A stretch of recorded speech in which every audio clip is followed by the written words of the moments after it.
The time now is 29 minutes past 7. The Time Check was brought to you by Chopard.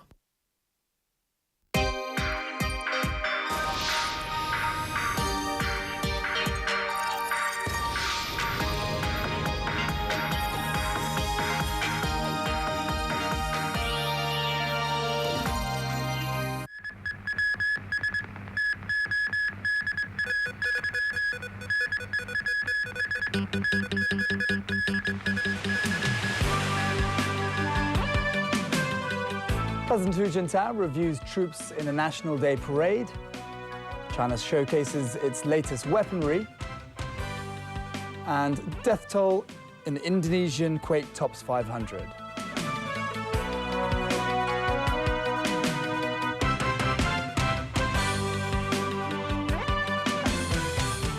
Good evening. Today is the 60th anniversary of the founding of the People's Republic of China. A large-scale National Day parade took place in Beijing this morning, showcasing some of the country's most advanced weapons. In a speech, President Hu Jintao recalled the country's arduous path to what he described as a modern socialist state today. The signature Mao suit has been worn by every Chinese leader at the helm since the founding of the People's Republic 60 years ago. And today it was Hu Jintao's turn to show who is in charge, looked on by Jiang Zemin, the last man who sported that style of a jacket to inspect the troops in a National Day parade. A 60-gun salute marked the official start of the celebrations. A phalanx of soldiers bearing bayonets marched a precise 169 steps from the monument to the people's heroes to the flagpole on Tiananmen Square.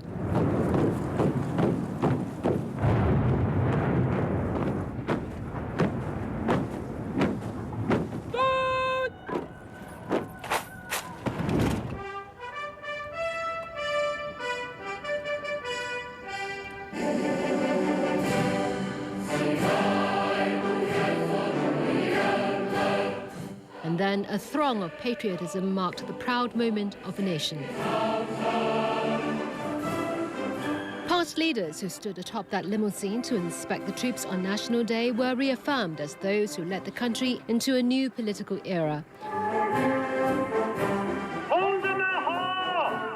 Today, it was Hu Jintao who greeted the 8,000 soldiers he called comrades. "We serve the people," they replied.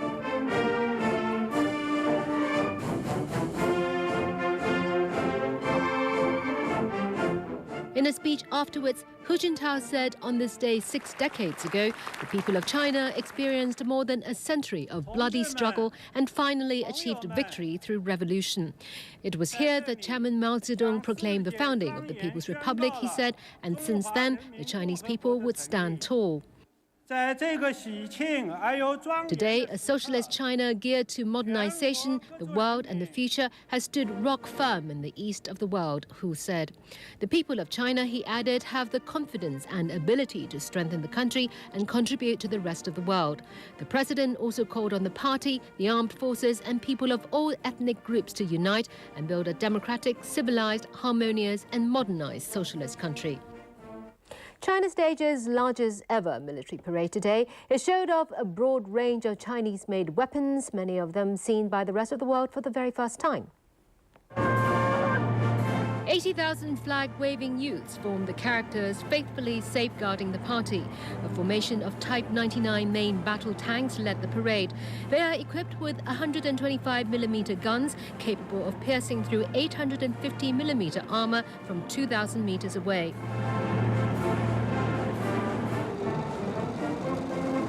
Displayed for the first time are these airborne core armoured fighting vehicles, which can be airdropped from a height of 3,000 metres.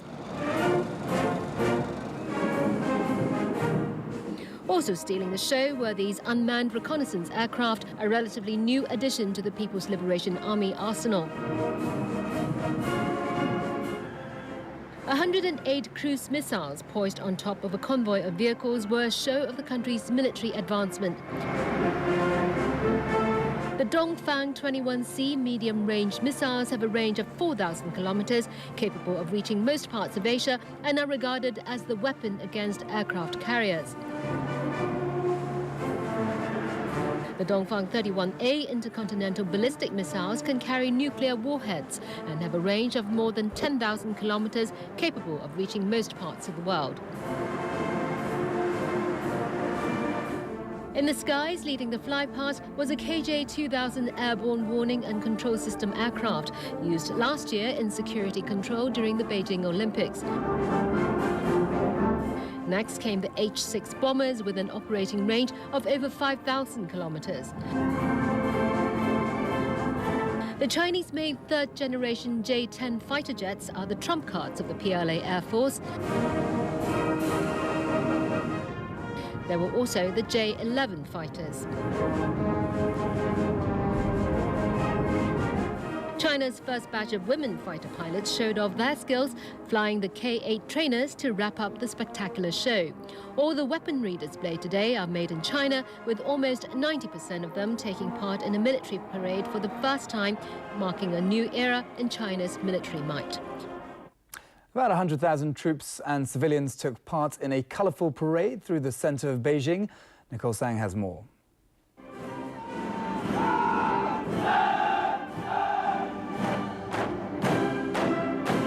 It took months of practice amid tight security, and today, China's troops marched in 14 formations in perfect unison.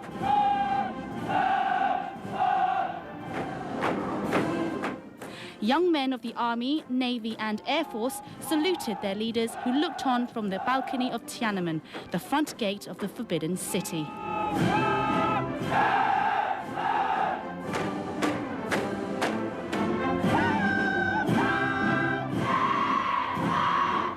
Mao Zedong said women held up half the sky, and today the country's women soldiers certainly made that point. They made up the largest formation not just in this parade, but the biggest troop formation in the world.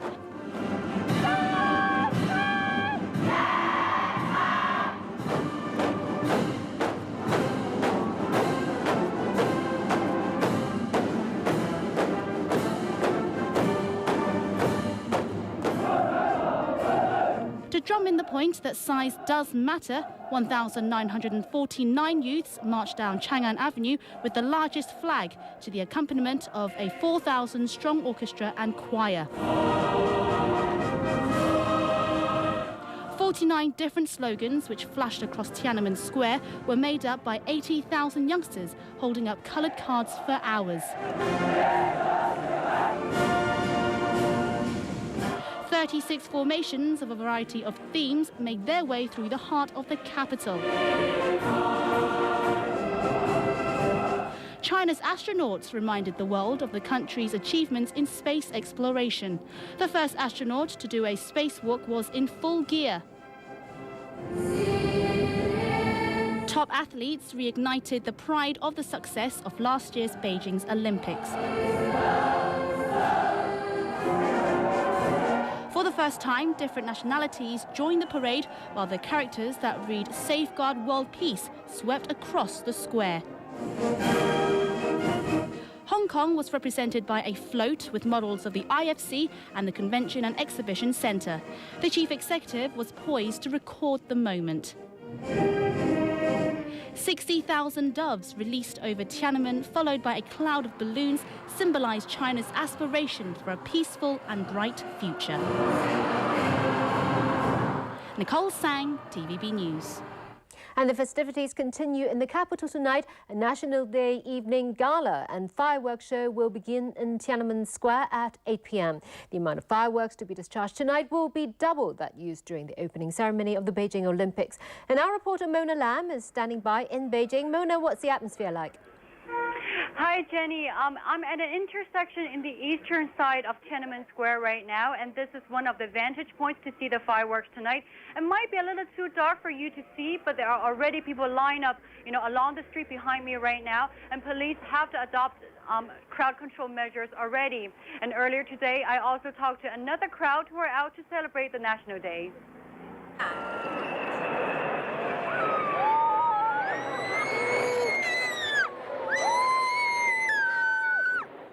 the moment that took everyone's breath away. At Beijing Railway Station, the some 1,000 pair of eyes were glued to the sky as fighter jets and helicopters flew past during this morning's parade. It was overwhelming to see so many aircraft at the same time, this spectator said. And sky, it's not the limit. Instead of rushing for trains, hundreds of passengers actually stayed at the Beijing Railway Station this morning, some with binoculars and cameras ready. That's because the station faces a big backstage area for performers near Chang'an Avenue, and this is probably the closest passengers can get to see the parade. Some of those visiting the city were impressed with the atmosphere. I think it's great. I think it's fabulous for a country, people to come out like this and support. But others were disappointed with the lack of action. I'll probably see it on TV only. And these few hundred people tried to get a last glimpse of the floats and weapons at the end of the parade. Some called themselves lucky that they managed to take a few shots of the vehicles before they returned to the suburbs. Now, the fireworks display tonight will be divided into a few sessions and last 33 minutes in total. It's still unknown when the first session will actually take place, but authorities have already disclosed that the display will not be limited to the square only. Pyrotechnics will also be set off in semicircles around the square, as well as along the central axis of the capital city. That's all from me here in Beijing. Back to you in the studio. Thank you very much, Mona. And here in Hong Kong, National Day celebrations began with a flag-raising ceremony at Golden Bauhinia Square in Wan Chai. This morning, in a speech, Acting Chief Executive Wong Yan Long said he hopes Hong Kong will continue to serve as a model for the mainland to implement important reforms.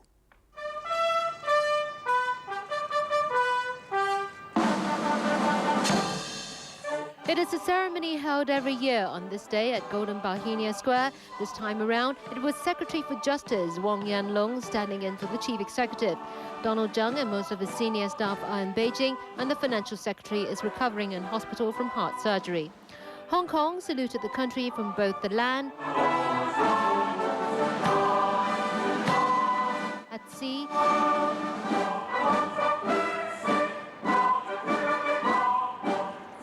and in the air on the 60th anniversary of the People's Republic of China.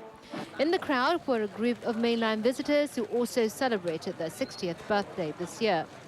In a speech, the acting chief executive said Hong Kong provides a platform for China's integration with the rest of the world and as a model for the mainland to implement important reforms. Hong Kong, he said, should broaden its global perspective and international links and enhance its pool of talent characterized by a mix of East and West. And on the note of links with the rest of the world, he added that Hong Kong will rise to the challenge and make the East Asian Games to be held in December a resounding success.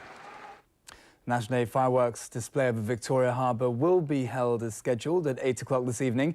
Elmi Leung is in Tsim Sha Tsui, one of the vantage points to watch the pyrotechnic extravaganza. Elmi, what's it like out there? Hi Patrick, I've been at the Cultural Centre here for a few hours now, and the crowd behind me, as you can see, has been getting increasingly larger since we arrived.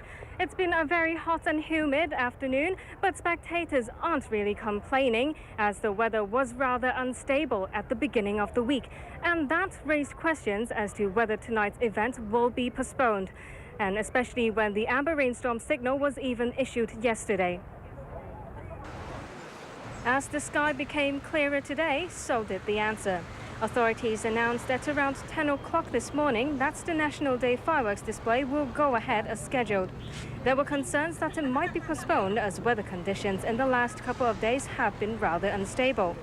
The forecast for tonight is mainly cloudy with one or two rain patches, but the rain shouldn't be significant, so it shouldn't affect the fireworks. As for the clouds, we expect the cloud base to be something like 700 meters or 2,000 feet and should be way above the height of the fireworks.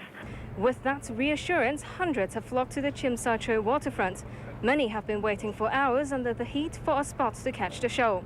I think it's worth for waiting 2 or 3 hours to stand on the front to see the fireworks. Here for the 60th anniversary of China, I really expect something even bigger and more amazing. Police implemented crowd management measures as some 400,000 people are expected to line both sides of Victoria Harbour for the spectacular show. Hardly surprising, as Hong Kong's famous skyline will be lit up in a blast. Almost 32,000 pieces of fireworks will be discharged during the 23-minute show. Now again, the show, it will have 9 themes. It will have 9 scenes with different themes, and there will be smiley and heart-shaped fireworks that will be featured, as well as one that will say China 60 in Chinese characters. Now again, the show will start at 8 p.m. sharp, and it will be broadcast live on TVB Pearl, so stay tuned. That's all from me here in Tsim Sha Tsui. Back to the studio. Thanks, Elmi. Enjoy the show. Still ahead of the news, $150 Standard Chartered banknotes go on sale. Tango declared part of the world's intangible cultural heritage. And final push for support ahead of 2016 Olympics host decision.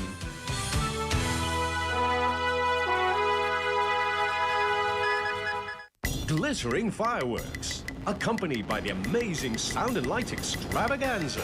It's celebration of the 60th anniversary of the founding of the People's Republic of China.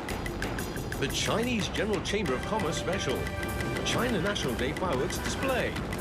Live tonight at 7:55 on Pearl. Central Rat Race, From Rats to Riches, the fun-filled charity event is back. Let's come together to re-energize Hong Kong and raise funds for Mindset, supporting mental health organizations. Come join us on Sunday, 11th of October. UVA 令肌膚變黑，但 Pond's 可以截擊黑色素形成。Pond's 無瑕透白防曬產品，360度防護體系，同時抵禦 UVA 及 UVB。夏日限量3重防護 UV 隔離霜。Pond's 無瑕透白系列。When two unstoppable forces collide. 来在外面是很危險的，有時風大的。山區。 An awesome display of power, still fatally addictive after 2,000 years. 12 people perished that day. The Silver Dragon, Friday night at 8:30 on Pearl.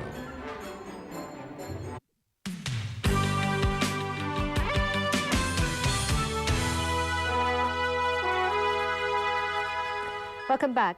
Indonesia is grappling with the aftermath of a major disaster. The death toll from yesterday's earthquake on the island of Sumatra has now risen to more than 500.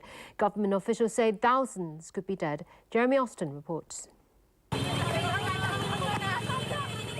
Panic in Padang. People spilled onto the streets of the West Sumatran capital moments after the earthquake struck early yesterday evening.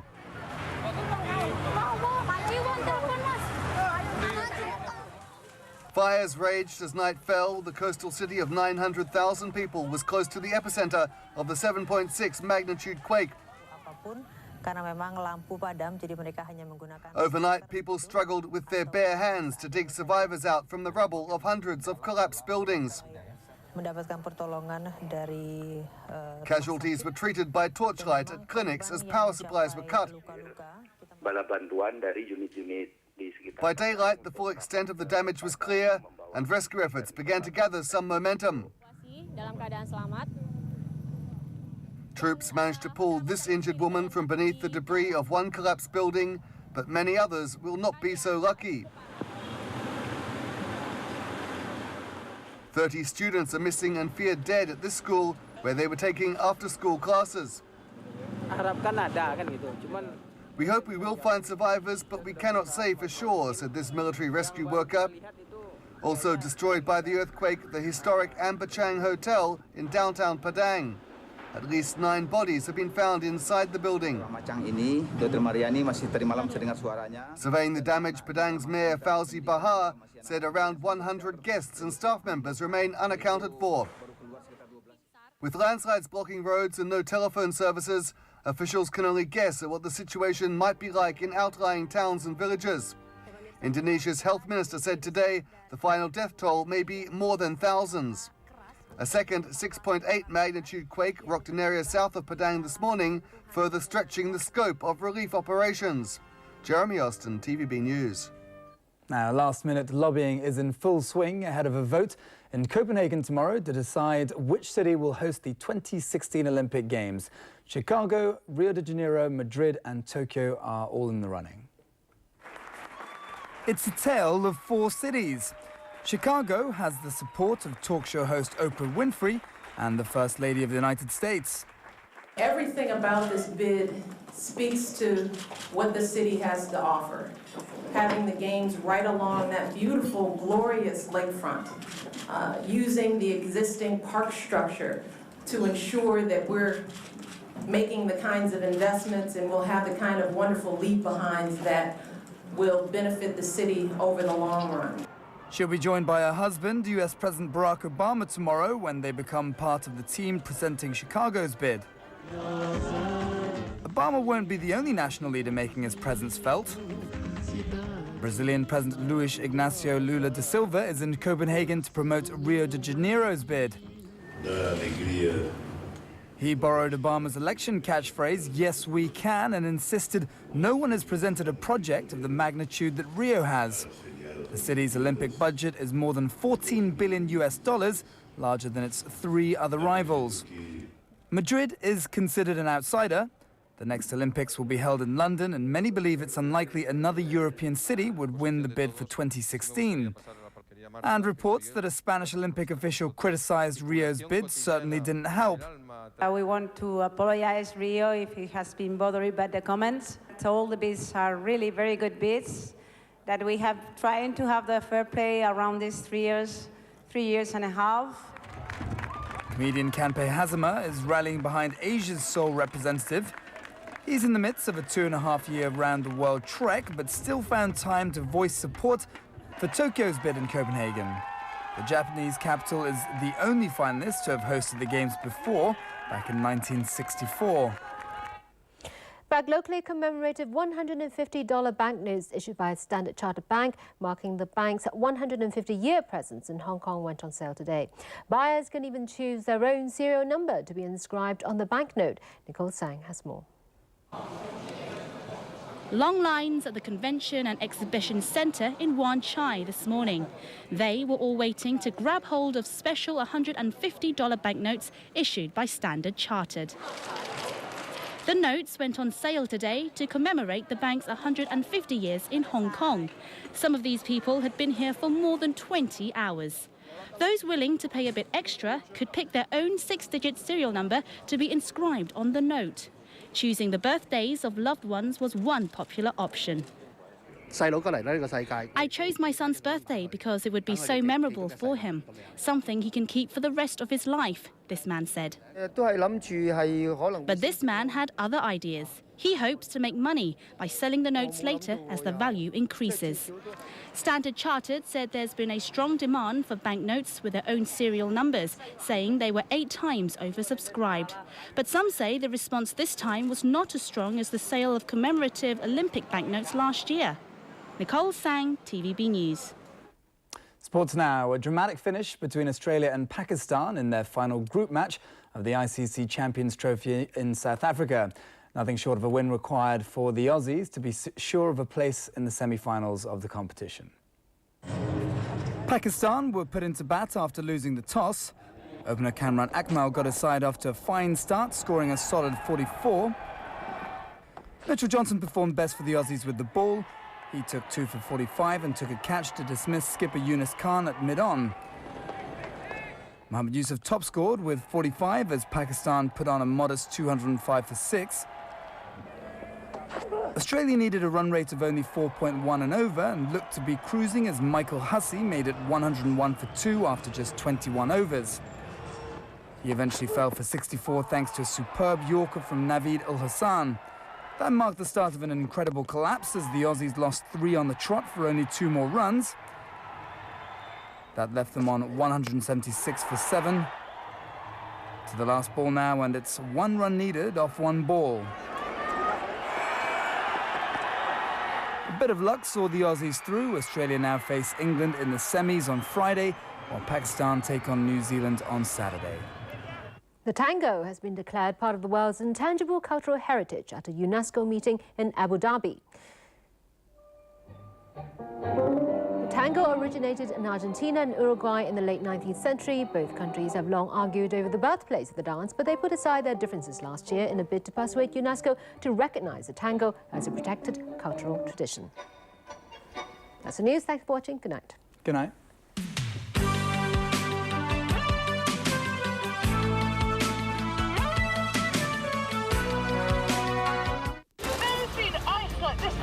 50 diving locations in 7 of the most beautiful, enormous and mysterious waters on the planet. There's so much that it holds that we don't understand. And that's so exciting. Tissot SeaTouch presents Oceans. Tonight at 8:30 on Pearl. High Recharge 注入能量、光彩、電力，極速擊退倦容，高效能充電面霜，皮膚有返光彩，即時充電，全球男士護膚權威，高效能充電眼部精華，連眼神都有電。Biotherm Om. What most people don't know about the devil, that he can't resist the competition. We're going to have a little contest. I don't want to win! You won the contest. I did it! I beat the devil! Reaper, tonight at 10:05 on Pearl. Good evening. The weather today was mainly cloudy with a few rain patches. There were also some sunny periods during the day. For the general situation, the northeast monsoon is affecting the coastal areas of Guangdong. Super Typhoon Paimon was centered about 920 kilometers east-southeast of Manila. It is forecast to move northwest across the seas east of the Philippines. Today's temperatures varied from 25 to 31.6 degrees, and the relative humidity was between 67 and 94%. Winds were moderate northeasterlies. The UV intensity was medium, with a maximum rating of 11 and the mean UV was 4. The maximum UV index forecast for tomorrow will be about 10. The current temperature is 29 degrees with the relative humidity level standing at 78%. Now it's time to meet Freddie. Oh. Ah. It will be mainly cloudy with 1 or